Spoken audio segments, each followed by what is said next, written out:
तो फाइनली मजबूरी में ही सही WWE को रोमन रेंस को क्लैश इन पेरिस में लाना ही पड़ा। और अब देखकर लग रहा है कि फाइनली WWE ने कैरियन क्रॉस को टाटा बाय बाय कह दिया है। तो हेलो गाइस, मैं Gagan and welcome to my YouTube channel wrestling slammer.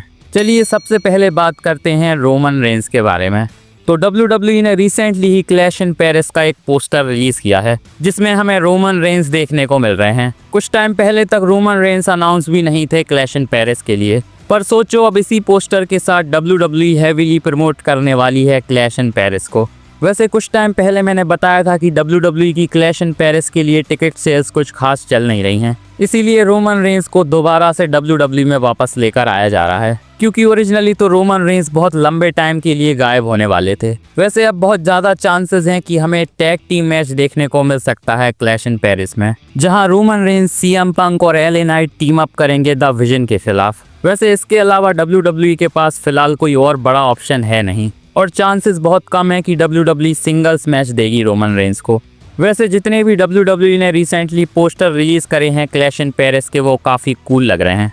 वैसे रोमन रेंस की बात कर रहे हैं तो उन्होंने रिसेंटली एक इंटरव्यू में अपने बेस्ट अपोनेंट के बारे में बताया है और यहाँ रोमन रेंस ने ब्रॉक लेसलर का नाम लिया है। रोमन रेंस के हिसाब से ब्रॉक लेसलर उनके करियर के सबसे बेस्ट अपोनेंट थे, क्योंकि उनका पूरा करियर चेंज हो गया था जब उन्होंने ब्रॉक लेसलर को फेस किया था। वैसे कह सकते हैं कि रोमन रेंस के शुरुआती टाइम में ब्रॉक लेसलर उनके सबसे बड़े अपोनेंट थे। ब्रॉक लेसलर उस टाइम पर अंडरटेकर जैसे सुपरस्टार को हराकर आए थे और रोमन रेंस को उनके सामने डालकर WWE ने उन्हें अच्छा खासा एक्सपोजर दे दिया।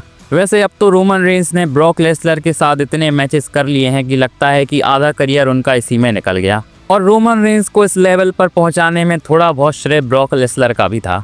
चलिए अब बात करते हैं कैरियन क्रॉस के बारे में। तो इतने टाइम से कैरियन क्रॉस की हालात फिलहाल WWE में ठीक नहीं चल रहे थे और बताया जा रहा था कि उन्हें WWE रीसाइन नहीं करना चाहती। हालांकि कुछ टाइम पहले मैंने बताया था कि WWE उनके पास कॉन्ट्रैक्ट लेकर गई थी, लेकिन कंफ्यूजन इस बात की थी कि उन्होंने कॉन्ट्रैक्ट को साइन किया है या नहीं। लेकिन अब कैरियन क्रॉस ने खुद ही एक पर्सनल वीडियो निकाली है यूट्यूब पर, जहां उन्होंने खुद ही बताया है कि WWE उनके पास कॉन्ट्रैक्ट लेकर गई थी, लेकिन उनके हिसाब से उस कॉन्ट्रैक्ट में कुछ भी खास नहीं था और इस वजह से उन्होंने कॉन्ट्रैक्ट को साइन नहीं किया है।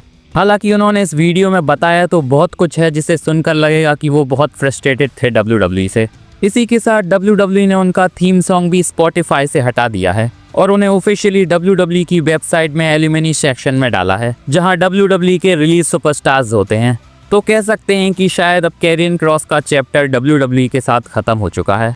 वैसे करंटली एक बहुत हैवी रूमर भी चल रहा है कि ये सब WWE जानबूझकर कर रही है ताकि कुछ टाइम के बाद कैरियन क्रॉस का धमाकेदार रिटर्न कराया जा सके, क्योंकि फिलहाल क्राउड भी कैरियन क्रॉस के बहुत ज़्यादा सपोर्ट में है। तो फैंस के हिसाब से WWE फिर से बेवकूफ़ बना रही है फैंस को, जैसे कि हमने रिसेंटली ही सेथ रॉलिंस के केस में देखा था, जिसके बाद अब WWE पर भरोसा करना थोड़ा मुश्किल हो गया है। वैसे कैरियन क्रॉस के साथ साथ स्कारलेट का कॉन्ट्रैक्ट भी WWE के साथ ख़त्म हो गया है। रिसेंटली उन्होंने अपने सोशल मीडिया पर एक लंबी चौड़ी स्पीच भी डाली है, जहां वो अपने फैंस को धन्यवाद कर रही हैं। वैसे देखते हैं ये सब WWE का ड्रामा है या फिर सच में कैरियन क्रॉस और स्कारलेट अब जा चुके हैं।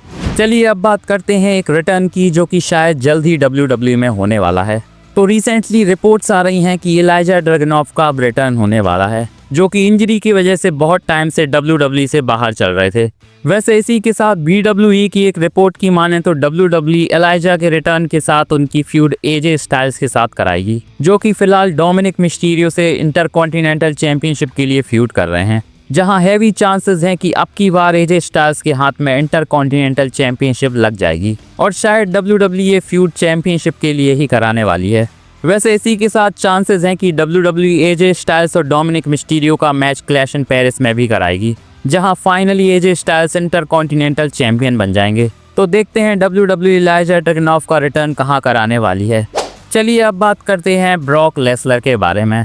तो रिसेंटली फाइटफुल सेलेक्ट की एक रिपोर्ट के हिसाब से ब्रॉक लेसलर जितने टाइम भी WWE से बाहर थे उन्हें पैसे चुकाए जा रहे थे और करंटली WWE के रोस्टर में ब्रॉक लेसलर हाईएस्ट पेड सुपरस्टार हैं। तो इस रिपोर्ट की अगर माने तो ब्रॉक लेसलर 2023 की समर स्लैम से 2025 की समर स्लैम तक अच्छे खासे पैसे कमा रहे थे, वो भी बिना कुछ करे। वैसे ब्रॉक लेसलर जिस लेवल के सुपरस्टार हैं इस बात पर विश्वास तो किया जा सकता है, लेकिन ये बात सुनने में बहुत अजीब लग रही है। वैसे बहुत ज़्यादा चांसेस हैं कि WWE ने ब्रॉक लेसलर की पुरानी डील को ही एक्सटेंड किया होगा, क्योंकि ब्रॉक लेसलर जब WWE से गए थे तो उनके पास बहुत सारी डेट्स थी, तो जितना टाइम उन्होंने WWE से निकाल लिया है अब WWE उसकी भरपाई करवाएगी। लेकिन स्टिल ब्रॉक लेसलर अच्छे खासे पैसे ज़रूर कमाने वाले हैं। चलिए अब बात करते हैं WWE अनरियल के बारे में। तो कुछ टाइम पहले ही WWE ने नेटफ्लिक्स पर अनरियल नाम की सीरीज़ निकाली थी, जिसमें बिहाइंड द सीन WWE ने बहुत कुछ रिवील कर दिया था, और फिलहाल फैंस की तरफ से इस सीरीज़ को बहुत ज़्यादा अच्छा रिस्पॉन्स मिल रहा है। तो फाइटफुल की रिपोर्ट के हिसाब से WWE और नेटफ्लिक्स दोनों इस सीरीज़ से बहुत ज़्यादा खुश हैं और इसे फिर से रिन्यू करने का प्लान चल रहा है, और जिसकी शुरुआत शायद WWE ने समर स्लैम से कर भी दी है। समर स्लैम में हमने ब्रॉक लेसलर का रिटर्न और सेथ रॉलिंस का कैश इन देखा था। बताया जा रहा है कि इन दोनों इंसिडेंट के दौरान WWE का कैमरा क्रू बैक स्टेज बहुत कुछ रिकॉर्ड कर रहा था। तो शायद नेक्स्ट टाइम जब भी ये सीरीज आएगी एक एपिसोड हमें समर स्लैम के ऊपर देखने को मिलेगा, जहां हमें बैक स्टेज दिखाया जाएगा कि सेथ रॉलिंस का कैश इन और ब्रॉक लेसलर का रिटर्न कैसे हुआ। तो देखते हैं नेक्स्ट WWE अनरियल की सीरीज कब लेकर आने वाली है। बाकी अगर आपने इस वीडियो को लास्ट तक देख लिया है तो प्लीज़ गाइज लाइक और सब्सक्राइब भी कर दो यार, और बेल आइकन को भी टैप कर देना ताकि मेरी वीडियोस की नोटिफिकेशंस आप तक पहुंचती रहें। मिलते हैं नेक्स्ट वीडियो में, धन्यवाद।